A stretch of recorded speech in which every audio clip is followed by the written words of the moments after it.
तिला नाश्ता पाणी चड्डी पॅन्टी शर्ट सगळं ह्यांच्या हातात आणून द्यायची. रुमाला ना रुमाला ह्यांच्या हातात पाहिजे होते. इतके दिवस ह्यांचं मी केलं आणि आता काल आलेली ती मुलगी तिच्या हातात नाश्ता जातोय, तिच्या हातात पाणी जातोय, तिच्या हातात फळ फ्रूट जातोय. मी काय पाप केलं होतं का?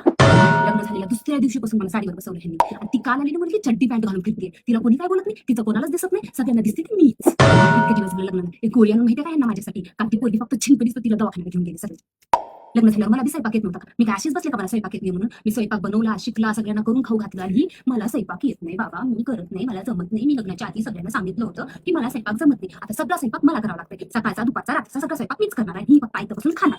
नवऱ्याने एक सूड खाल्लं नाही माझं. तिचा नवरा नाही कपड्यावर एक डाग पडू देत नव्हता. आणि आता ह्याची बायको फक्त पाण्यामध्ये पिळून कपडे वाळू घालते आणि दुसऱ्या दिवशी अहो किती छान कपडे धुले तुम्ही, किती सुंदर दिसायला लागले, असं चमकायला लागले माझे कपडे.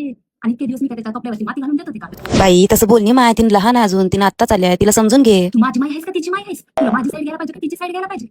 हा इतक्या दिवस मी गेले कुत्र्यासारखं बरोबर आणि आता तुम्ही सगळे बाजू तिच्या ना. नवीन असली म्हणजे काय कोणी केली नवीन होती, मला घेतलं का कोणी समजून?